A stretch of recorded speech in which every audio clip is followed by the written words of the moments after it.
Hi there, it's Aunt Sarah Bell. I'm coming back to read another story to you.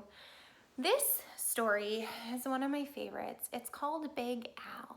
And this book is by Andrew Clements and Yoshi. And Big Al is this fish right here. Where do fish live? Fish can live in a variety of places. They might live in ponds, they might live in lakes, they could live in a fish tank or an aquarium. They might even live in the ocean. So I want you to think really hard about where you think a big fish like Big Al might live. Tell me now. Let's see if your answer changes by the end of the story.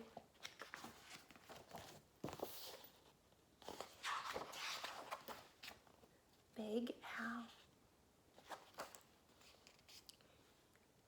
Oh, we forgot one. And it's going to tell you where the story takes place right now. Don't forget your friend or your loved one to cuddle up with as we read this story. In the wide blue sea, there was a very friendly fish named Big Al. You could not find a nicer fish. There's Big Al. But Big Al was also very, very scary. Ooh, I think if I were a little fish, I would be scared of Al. How about you? Do you think you'd be frightened? Other fish seemed to have at least one friend.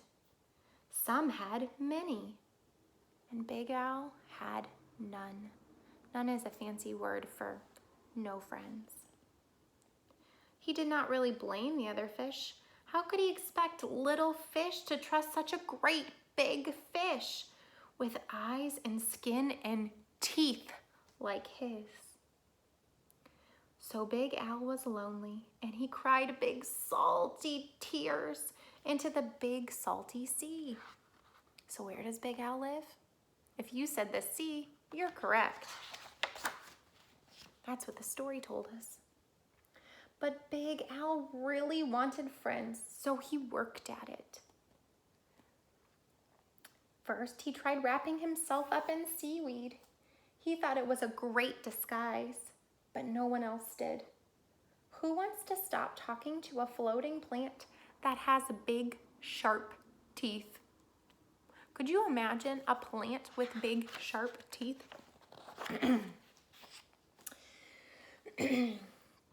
Then he thought if he puffed himself up round, the other fish would laugh and see how clever and silly he could be. All they saw, how big he could be, and they steered clear. Can you make your cheeks fill up with air like Big Al made his whole body? Ready? Try. Oh, you're pretty good at that.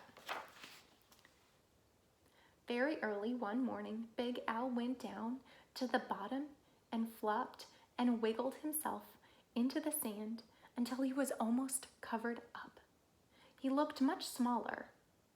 When the other fish came near, Big Al talked and joked with them, and he had a delightful time. So look at how tiny he looks. Uh-oh. But then one scratchy little grain of sand got stuck in his gills. And he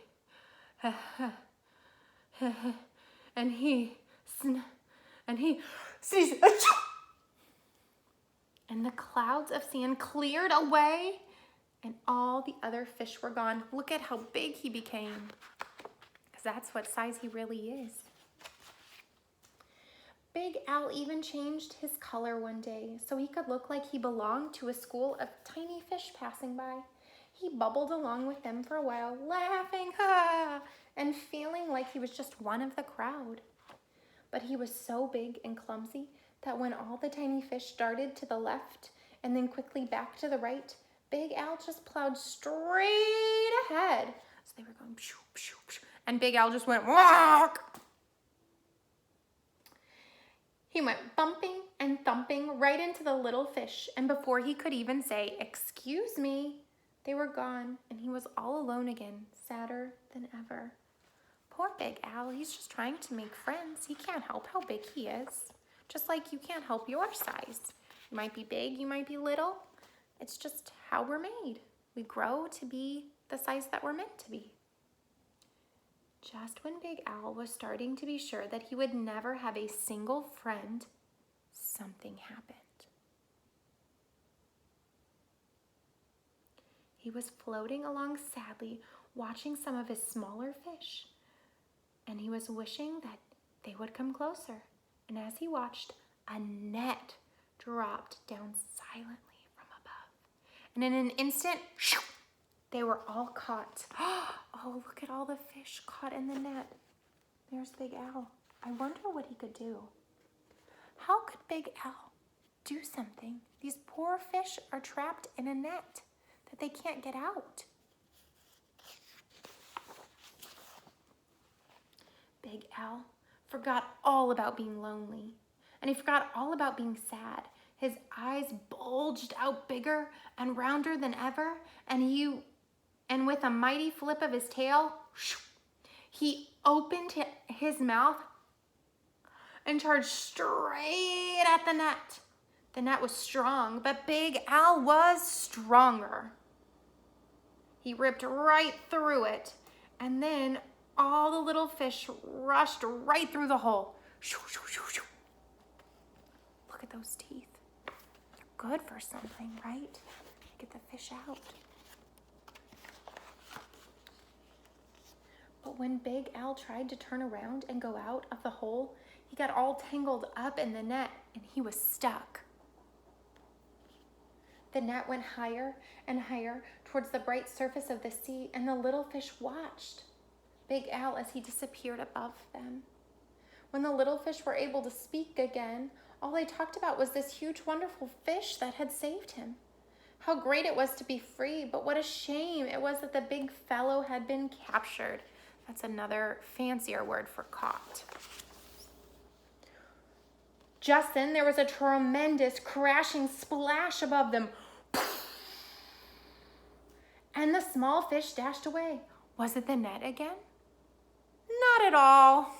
It was Big Al. Those fishermen took one look at him and threw him right back into the ocean. They didn't want a big fish like Big Al. And now there's one huge, puffy, scary, fierce-looking fish in the sea who has more friends than anyone. Big Al. I know sometimes it can be a little scary or frightening because making friends can be difficult, especially at a time like this, or keeping in touch with them. But if you're your true, genuine, kind-hearted self, you're going to see that the world needs exactly you in it. You to help your friends, help your family in little ways. So think about how you could give a compliment. You could say something nice to the grown-ups that you live with, or you could do something nice for maybe a brother or sister that you have in your house, or maybe a pet. Do you have an animal in your house that you could do something nice for? So find a way that you can contribute or be kind-hearted like Big Al was in our story. Well, I hope you enjoyed our story today with your friend or your family member, and I look forward to reading again with you soon. Take care.